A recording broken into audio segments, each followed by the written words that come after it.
What's going on, everybody? Welcome back to the Fantasy Golf Bag Podcast. I am your host, Redkacheek, and this will be the preview show for the 2025 Mexico Open at VidantaWorld. I think that's the name of this play. Let me double check really quick. So this is always played at Vidanta Vallarta, and I guess now it's called VidantaWorld. I guess it's some type of resort. The scorecard actually still says Vidanta Vallarta, but the actual PGA Tour website calls it VidantaWorld course, basically. So, but nonetheless, it's the Mexico Open at Vidanta Vallarta. It's been played here the last couple years, and this podcast will be previewing the golf course, and it's also got a video component. So if you're listening, you can go find this on, I think the video actually posted on Spotify, which was cool. Unfortunately, last week, I switched to a different tab halfway through and then kept working on that tab. So the tabs never updated based on what I was showing. So looks like I got a little bit of lag, but we're going to survive. So, okay, this is what we're going to do. We are going to I'm going to share the course preview pro again, walk down the golf course. I glanced at it this morning, didn't really dive in. So this is kind of going to be a live dive in. I'll do my best to keep it rolling as we kind of talk through the golf course, but hopefully this will be interesting because I'll kind of go through it live. All right. I think we're good. Let's pull me to this view. There we go. Okay. So like I said, the Mexico Open being played at Vidanta Vallarta. The last 5 winners, there's only 3. Let me jump to this one to look at. Jake Knapp last year won at 19 under par, Tony Finau at 24 under par, and John Rahm in 2022 at 17 under par. Generally, just you can look at this. I'm going to talk through it just for people listening on the podcast, and then we'll get into my favorite part of this whole view is this kind of middle section with the tiles. They're highlighted green. It's probably looks even better in dark mode. But this is really like the nuts and bolts of any type of course preview, in my opinion, on what to look at and what to focus on for players that should do well here, or what form you should be looking for as they come to this golf course. So we'll get to all of that. We got about a 35-minute time cap.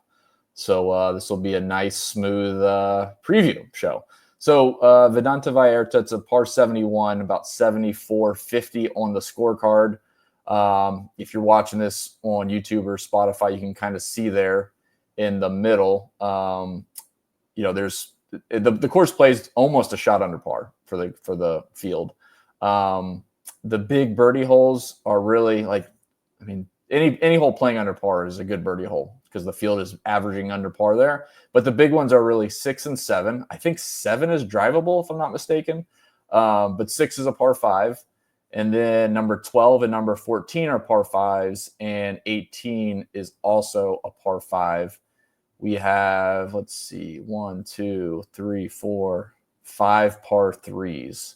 The par 3s average about 194 yards. The par 4 is about 456. So honestly, not that long. That's why we'll get to the driving stuff here in just a second. And then the average par 5 is 593. We got Paspalum through and through, which is a fantastic seaside grass. Absolutely pure. I honestly can't say anything bad about it. It's fantastic. They have it up at Sea Island in Georgia, and most of the newer coastal courses have Paspalum. It's a saltwater friendly grass. It doesn't die. And it's spongy. Ball sits up really nice. You can spin it from around the greens. It's fantastic. So Paspalum through and through. Really short rough. Last year was about 1.5 inches. Pretty fast greens at about 12 on the stent meter. And this is a Greg Norman design, shockingly. So going down in the next section, again, this is where I would spend the most time thinking through. Again, I say it every week, thinking through it logically of what these stats mean for the golf course and what that means for players that should do well here. So the average winning score over the last 3 years is 20 under par, average cut line 2 under par. So both of those are slightly easier. It's just easier scoring. Driving accuracy is up, and this doesn't have a driving distance number. It has some other driving stats in it. But in this second section, you can see how the field average is like 309. Top 10 is 317. The winner, 327. Like, yeah, driving accuracy is up and distance is way up. Logically, again, bombs away. A lot of drivers, hard hit. Not a lot of, there's big wide fairways, easy to hit the fairways. Basically driver heavy off the tee. And we'll look at some of the stats for the course and then the lead-in stats as well. But yeah, driving accuracy is up. Driving distance is way up. That just lends it to, don't care about driving accuracy. I just want the guys that are playing the best off the tee and also are the longest. And honestly, you would probably even give more of a bump to driving distance this week when driving accuracy is that easy with the driving distance going up. Missed fairway penalty is down. Obviously, it's very short rough and past Palom rough. So it's only about a 0.3 shot penalty for missing the fairway. Not a big deal. Distance penalty is shockingly flat to the tour average of about 0.19 shots. Again, these are just kind of numbers. I'm going through them fairly fast. So for the audio side, this probably feels like rapid fire. But if you're watching this on YouTube or Spotify, you can see kind of how this flows. I don't necessarily care about left rough and right rough tendency on this type of golf course. There's not a lot of water. I don't think there's any water actually. And the green regulation percent is actually down, which is surprising. So guys are actually going to have a lot of longer approaches, which we'll get into in just a second. And even though they're bombs away, hitting at 310, field average 310, which is really, really up there. Driving accuracy is slightly elevated off a tour average. It's still lower than tour average green regulation percent at 65%. Missed green regulation penalty is up a little bit. It's just you're not going to be making birdies. That's basically the gist of it. It's close to tour average. So the way I would view it is if you're missing a green, and there's another table down at the bottom we'll look at, certainly on the par five. I think that's a big piece. If you're missing a green in regulation on a par five, you're losing more than a shot to the field. So just the course in general having more than 4 par fives. Or more than 3 par fives. Let's see, 1, 2, 3, 4 par fives. So the 4 par fives, you're missing the greens on those. You're definitely losing more than a shot to the field. We have green regulation from the fairway and from the rough. Green regulation from the fairway is down 6%, so it's actually much lower than tour average, and it's higher from the rough just because the rough isn't as penalizing. And then honestly, birdie or better and bogey or worse are almost tour average, to be completely fair. So the gist of it from that perspective is like driving accuracy is up, driving distance is up. I want to focus on the guys bombing it. But there's another component there because now I'm seeing the green and regulation percent is lower than the tour average. Why would that be? Green and regulation from the fairway is way lower than the tour average. So why would that be? So we'll get into that in just a second. This left side here is a radar chart of the performance of players at this event. So basically this just gives you, this is not, intended to say the best in these categories does the best here. It's just saying the people that played the best here, these are where they separate themselves from the field or in the top 25, top 10, etc. So you can kind of see it. It's kind of skewed towards off the tee, more so than normal, less so on approach, which is funny, less so on putting, which is funny, and then just tee to green. So I think just honestly, off the tee, approach is probably about the same. Off the tee, the average top 10 was just under 3 shots gained off the tee, which is pretty high. Top 25 was 1.6, so almost double. So yeah, just generally speaking, this just shows you, relatively speaking, the off the tee is a little bit more valuable this week. Not too surprising. The middle chart here, looking through this, green regulation is up for the winner. Not surprising there. Not too much I can glean from this. Again, we talked about the driving distance and driving accuracy. That's really the 2 biggest components. The big part here is on this right chart. If you look at this, again, this golf course isn't really that long, in my opinion. 7,500 yards. Yes, it's a par 71, so there's an extra par 3. But if you look at the distribution of these holes, like I could probably go through, like hole 2's 498. That one's short. This par 4 is 520. So there's a good mix of some longer par 4s. This one's 475, 460, 505. So yeah, that's your difference maker. But you can see in this chart here, 50 to 125, nearly non-existent. 125 to 150, less than 10%, nearly non-existent. 150 to 175 is about tour average. And then now you start to see the trend. 175 to 200 and 200 is way up. 200 is about 41% of the approach shots. 200 plus is about 41% versus the tour average of 31%. So that's a 10% difference on the typical tour venue that we see from these guys. So like we just talked about, thinking through this logically, the green in regulation percent is way down with driving distance up. That doesn't make sense. If we're being completely honest, if we go to see a golf course and we know the tour players are hitting the ball further than on average, and they're hitting more fairways on average, well, they should hit a lot more greens. Well, no, they actually have longer approaches here. So a big component of this actually is looking at these guys with their mid and long irons, and that's your difference maker. I think there's an obvious benefit to length off the tee. We saw that from the last few winners. Jon Rahm, isn't Finau length, isn't Nap length, but he's longer than tour average for sure. But the big key would be that distance of 175 to 200 and 200 plus, like being good with the long irons or being exceptionally long. Maybe you have more of the 150 to 175 shots, like a pot guider. We have really, that's the difference maker. We've got off the tee and those long approaches. If you're scrambling a bunch, you can probably still do okay. If you're scrambling a bunch, no. But if you're scrambling a little bit, it's going to happen. You can even see here the green and regulation rate for, the top 25 was about 72%. So they're still missing a healthy share of greens and needing to scramble. So I'm going to take a swig of this as we dive into the past winners and lead-in stats. Just to wet the whistle a little bit. I will say too, obviously you should be, and you probably are, following Pat Mayo, but he had a fantastic article, very lengthy and in-depth. I don't know how Pat gets it all done, but he does a fantastic job with content, video, and written. And he had a small segment. I talked a little bit yesterday with him, and he pulled up. He wanted me to pull lag putting stats. So there's, if you go find his tweet, he had an article out for the Mexico Open, and down at the bottom is a little screenshot, and I might share that in our Discord.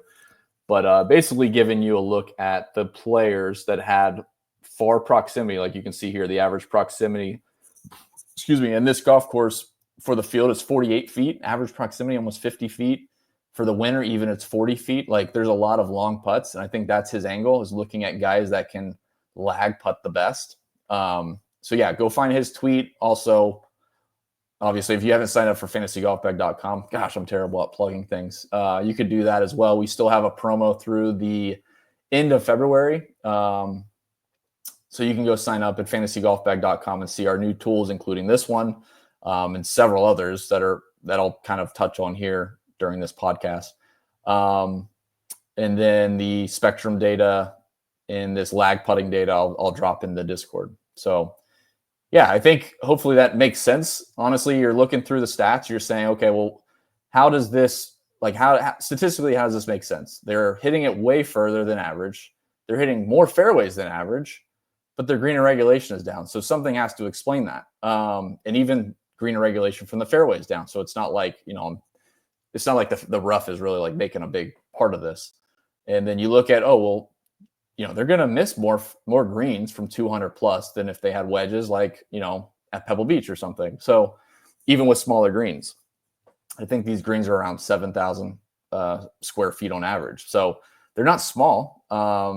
And yeah, these guys are going to be missing greens. So lag putting or having longer putts is going to be certainly a decision point, I think, for everybody. So in this next section, this is the past winners and lead-in stats. Like I mentioned, Jake Knapp, Tony Finau, Jon Rahm. We only have 3 winners in this sample. So I'm really just going to highlight the 3 things that stood out most to me. Obviously off the tee, but even like Jake Knapp, and this was only through, I don't know, he had 12 shot lake rounds leading into his win last year because he was a rookie on tour. He was only gaining about 0.08 on off the tee. The approach numbers look pretty good, especially for Finau and Rahm. You know, Knapp, I think this was a golf course that just suited his game, and he could let the off the tee spread just a bit. We can actually see down here he gained 2.7, so he actually wasn't even one of the best in the field off the tee. But yeah, this is on a normal golf course with more winners. This is more beneficial. But you can see here, like these guys all came in with pretty good form. Off the tee was positive, approach was positive, around the green was positive, except for Rahm. Bogey or worse was below field average. So like these guys were avoiding bogeys. So yeah, it's just a generally a good ball striking combination. I think looking at the longer approach shots is probably going to be beneficial when we get there. So this is the field history. We can look at, there's only 3 years of data. So we can look at like top 25 finishes really quick. Stefan Jaeger, wow, T15, T18, T3. Patrick Rogers, 3 straight top 10s. Aaron Rai, mediocre, good for this field, mediocre in my opinion. T24, miscut, T19. Grayson Sigg has some decent finishes. And then Carson Young, T15 and a T8 last year. Akshay, I think he's the highest price in the field this week. He had a 4th here in 2023. Plays very well on, coastal courses. Played great down in Bermuda or the Bahamas for the Korn Ferry Tour leadoff events like 2 years ago. I think he won both of them, or at least won the first one, and he was like second in the second one. We can also look at top 10 finishes. Yeah, just Patrick Rogers, 3. Patrick Rogers, 3 top 10s. All right. This is the leaderboard from last year. You can go back any of the last 3 years and check it out. This, again, just gives you a bigger look at the data splits, so you can see how much higher the driving distance is versus the field on a normal course. I mean, the winner at 327 versus 305, 22 yards longer than average. Top 25, 301, and the top 25 here, 312. So again, 10 yards. So it's a big difference. You can see driving accuracy is up. Let's see, approach stats, proximity. So yeah, this would be interesting to look at. I'm not going to spend too much time diving into this, but you can see how basically don't really care about 50 to 125, 100 to 125 because they're not a ton. So let's just look at these last 2. Proximity 175 to 200 and 200 plus. So you can see on this golf course, the outside of the top 10, outside of the winner, the top 10 is, let's see, about 2 feet greater than the tour average. Top 25, about a foot. So it's just tougher than tour average. And then it's similar for 200 plus. I will say 200 plus is probably your difference maker, just because I can see a trend with top 10 and winners where top 25 was worse than tour average.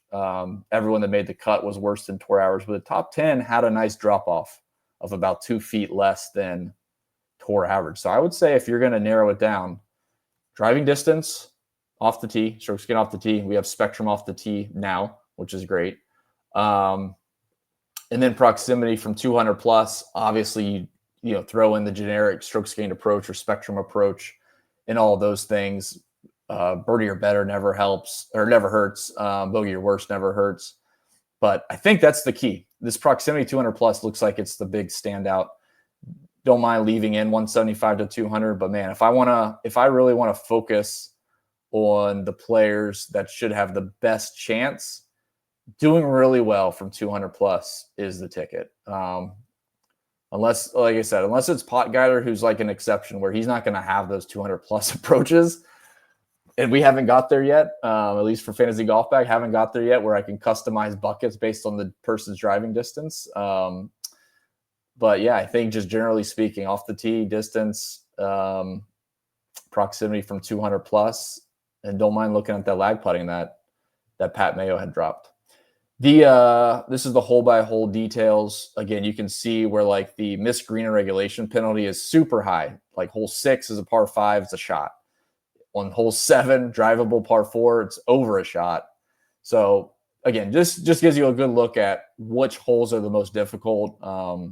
This doesn't really play too much into what I do. Maybe if you're betting hole by hole stuff or showdown, this obviously for showdown, this should probably be part of your process. But generally speaking, for the full week slate, this is more of a thing to look at and validate the data above, and not so much like, oh yeah, I can't play anybody because this par 5 missed green regulation penalty is high. So let's go into the, we'll do spectrum data first. We'll pull this up really quick.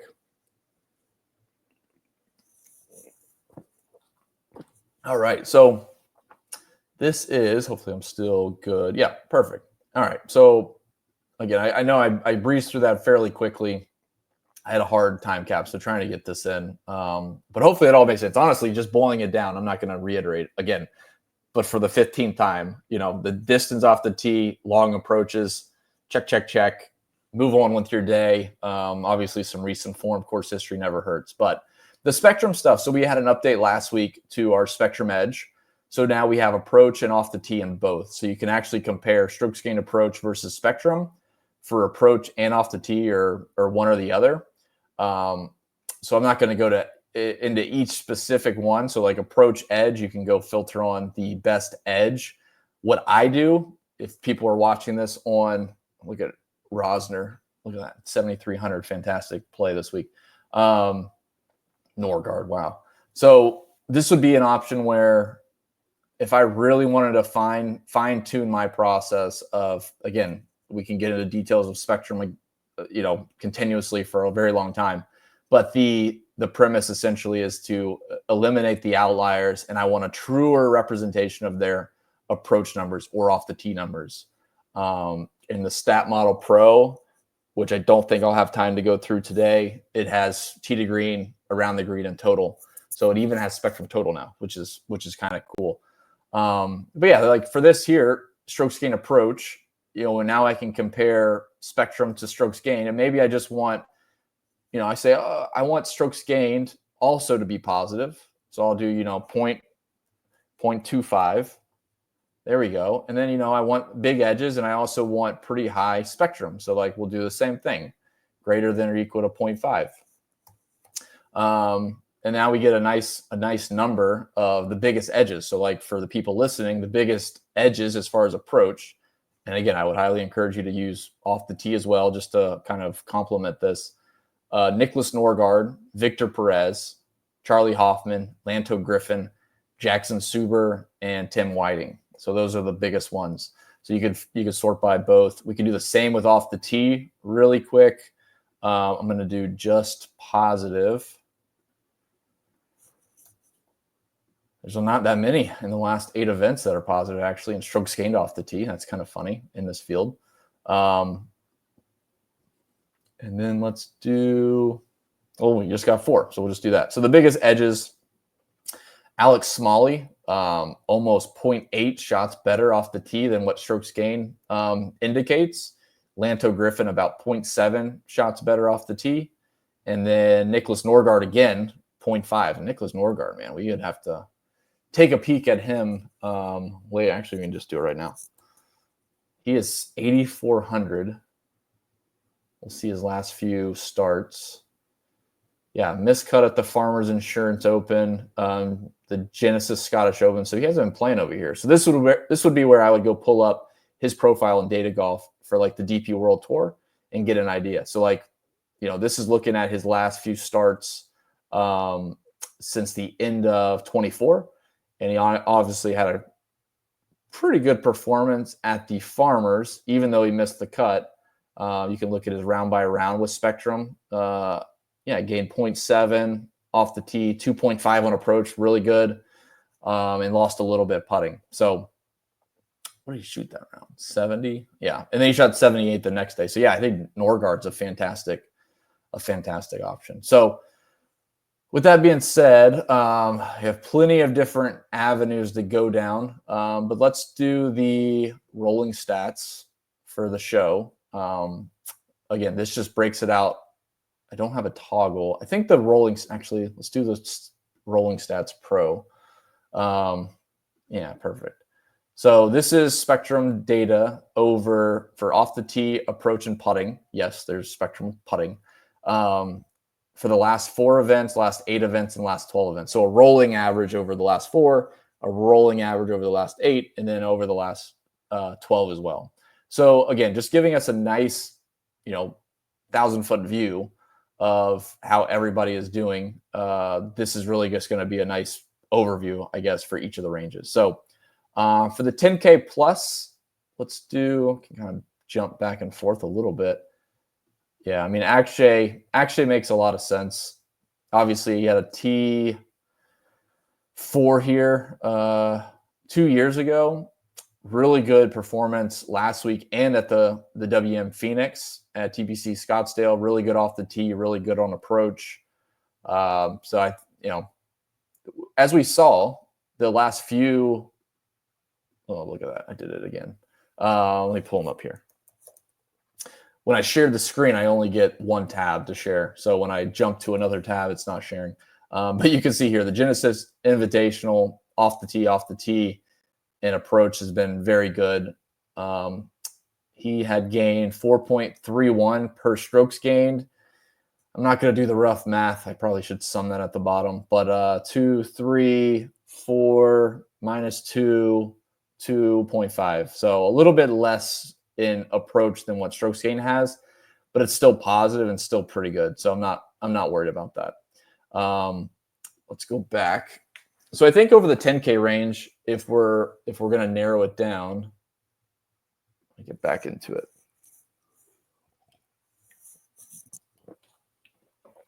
Yeah, Akshay Bhatia makes a lot of sense. Kurt Kitayama, Rasmus Højgaard. Honestly, I could probably make a case for each of these guys. I'm not sure what their ownership is going to come into just yet. I would say Rasmus is interesting. Off of last week, how bad he played, that's a pretty good bounce back spot. I mean, look at these numbers. Oh, God, I did it again. You got to figure out how to jump from tab to tab. Look at this. He lost 7 strokes putting, 5 strokes approach, 0.6 off the tee. Let's see what Spectrum has. About the same. So his actual strokes gain was pretty fair to Spectrum. I just think this is a great bounce back spot. You look at his finishes into this event. I think the Genesis is something you could probably throw out. So let's throw it out. I think Rasmus is a good option.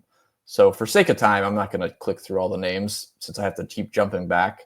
But yeah, over the 10K range, I would definitely rank it. I would say Bhatia and then Højgaard and Kitayama would be last. In the 9K range, let's see. Sam Stevens, a really good option. Patrick Rogers is going to be tricky. As far as like chalk goes, with his course history with 3 top 10s, a good finish last week, he's probably going to be one of those that is a decision point. For me, I don't play. I struggle to play Rogers. This would be an exception, except for he played so well last week.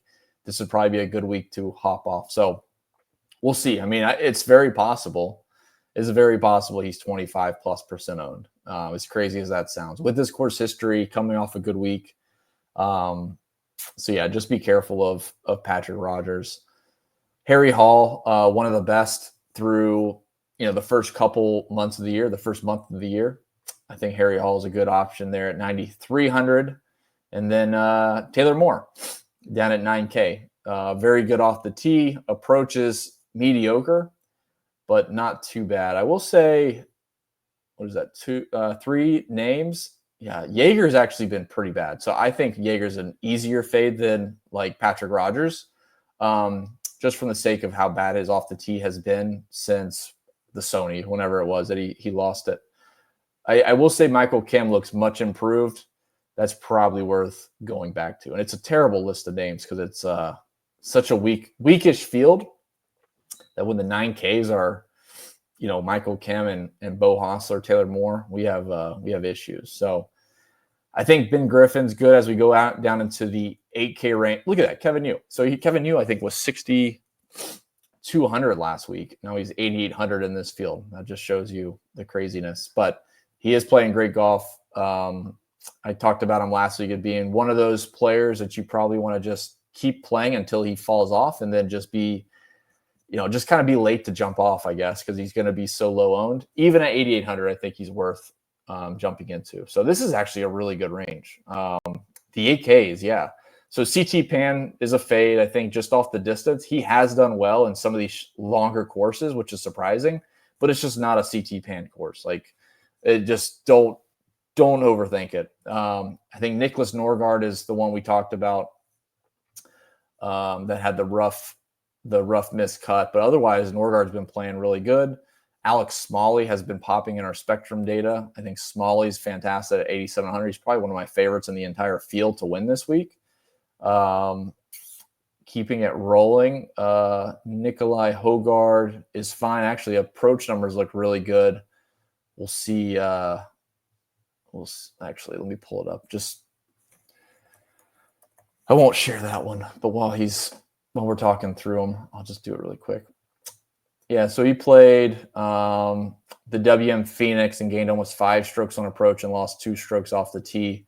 Spectrum off the tee was positive, so there you go. Yeah, I think Nikolai Hogard's a really good one at 8,100. He's probably going to be forgotten down in this range.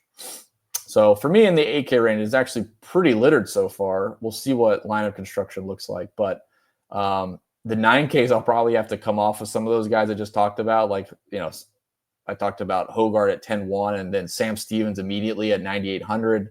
I guess it's not too bad. Michael Kim and Harry Hall are down the low 9, so not terrible. But in the 8Ks, it does look pretty good. Ben Griffin, Kevin Yu, Alex Smalley at 8,700. Nicholas Norgard we talked about, and Nikolai Hogard at 8,100. That's probably it. Ryan Fox probably worth being in your bigger player pool. Hopefully that helps. That's a wild range. Jake Knapp's down there. I mean, he's going to be a popular bet and probably should be popular in DFS. So, yeah, the 8K, it'll be interesting for lineup construction. Like, the more I look at this would be a field, especially with it being weak, and as we go down, there'll probably be very few commentary on the 6K guys. You would just be avoiding almost the 10K or 10K and 9K, like take one in the 9K and 10K, and then playing several in the 8s and several in the 7s, and then moving on with your day. So let's keep it going into the 7K range. A little uglier. I will say Ryan Gerard popped in the lag putting data, and he's at 7,600. Off the tee looks good. Approach looks good. I think he's going to be a very good target this week at 70-1 and 7,600. That's a pretty good one. Jesper Svensson, I probably need to peep his lag putting data that I sent to Pat, but Jesper's been very good off the tee and approach in his last 4 events. So he's been a staple in Showdown as well. It's probably a course like this. I don't know if it's necessarily volatile, but like with as many birdies as could be made or not made, Jesper with the putting question mark is probably a good option with just the volatility. I think the ball striking can be a standout for him. So let's see. Chan Kim, like that one quite a bit. Very long off the tee, 7,500. I don't know why. I was thinking about him yesterday for some reason. Like Chan Kim in Mexico on this golf course just seems perfect. All right, let's keep it moving. I think that's probably it for the high 7s. As we go down into the low 7s, funny enough, Kevin Roy has popped in a few things. He doesn't look like he excels in anything, but he's been pretty average. In his last 8 events, he ranks 11th off the tee, so that's pretty good. Gone backwards a little bit in his last 4 events, but not bad. Pot Guider is at 7,300, very popular. number one off the tee, basically in every time frame. Not surprising because he is the longest player on tour, has to be the longest player on tour. No question about it. And with that being said, that's a great weapon on this golf course. We know driving accuracy is up, even though distance is up. That usually is like not correlated. So I think Paul Guider, of all the weeks, this would almost be more so than the Farmers of being a great course for him. Victor Perez has been pretty consistent. He'll definitely be in the pool, and Antoine Rosner as well. Antoine Rosner is actually number 4, I think, on the lag putting data. So I don't want too many lag putts, but it does help. Let's see. In this field, interestingly enough, Joe Highsmith and Rico Hoey grade out pretty well. All right, now we go down into the 6K range. Actually, just a couple more for the very low sevens. Jackson Suber at 6,900. And let's give a little commentary on Takumi Kanaya. What did he play in? Kanaya. Let's see. He played in basically every event to start the year. 3 straight missed cuts. Gained off the tee. Like, how are you missing cuts? He's gaining off the tee, losing a little bit on approach, losing a little bit more on putting. I don't know. I might take a shot on Takumi Kanaya on this golf course. Yeah, actually pretty good. At the Sony, he gained a shot. This is Spectrum. So strokes gained at Sony, he gained about 0.2 in round 1 off the tee, 0.5 in round 2.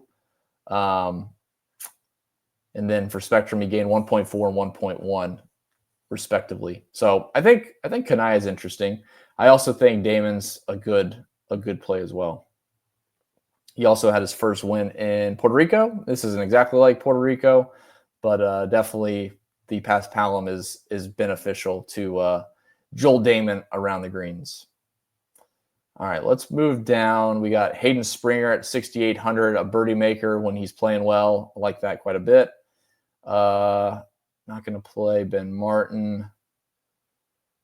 Let's see if anybody really stands out. Otherwise, it's going to be kind of like you're Xing out more people than not and just seeing if one of them pops for a top 10. It's very possible that one of them does. Let's see. Kazire's down here. How's Kazire been playing? So Patton Kazire's typically known as one of the longer hitters, but definitely above average. 3 straight missed cuts. Gosh, this gets so ugly down in the 6K range. I thought Max McGreevy was a little bit better off the tee, but he's been struggling. Quade Cummins, KH Lee, both of those are probably worth it. Let's see. I jumped to the other tab, so just bear with me really quick. I got 2 minutes. Quade Cummins, golly, another bunch of missed cuts. I think you just got to venture off the board a little bit, though.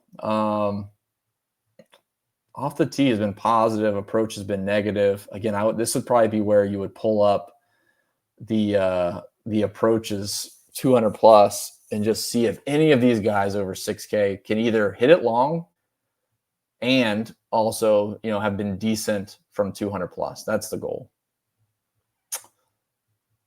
All right. Last one really quick was KH Lee. Will Gordon's down here? Okay. Maybe Will Gordon. Let's see. I'm sure there's some miscuts in here. Actually, he's been pretty good. Yeah, Will Gordon, sign me up. T24 here 2 years ago. Will Gordon at 6,800. He made the cut at the Farmers and finished T7, gained across the board. WN Phoenix, he made the cut, finished T69. Nice. Lost on approach and putting, but I imagine on approach, was just as bad. He lost 3 strokes in round 3 on approach. Man, that is not, and that's in Spectrum, which is bad, like real bad. Will Gordon. KH Lee, last one really quick. So Will Gordon, I would make a note of that. I think that's the winner of the 6K range, it seems like. KH Lee, rough, WN Phoenix. and a miscut here last year. So probably not super excited about that. Yeah, Will Gordon, though. Yeah, Will Gordon, pretty good. Vincent Norman. He's at 7K. That's the last one, I promise. Okay. Yeah, Norman's okay as well. Vincent Norman lost 7 strokes putting at the WM Phoenix and finished T71. Gained off the tee a shot, 4 off on approach. So, and has played here the last 2 years. He does have a T18 here back in 2023. So, all right, I think that's it, guys. I know that was super quick and talking all kinds of different directions. So hopefully that helped. Again, appreciate everybody tuning in. The only thing I'll plug is go to fantasygolfbag.com. You can sign up. There's no coupon needed. It's just a promo, welcome back FGB promo. And then once you're signed up, even if you don't want a subscription for whatever reason, you can join the Discord and chat with everybody in there each week. So yeah, appreciate you guys tuning into the podcast or the video or both. Leave it a rating or thumbs up or whatever they ask you to do nowadays. And we'll see you later this week. We'll have projections up at Fantasy Golf Bag along with ownership. And then the Stat Model Pro with all your filtering needs will be up tomorrow morning. All right, guys. Best of luck this week. See ya.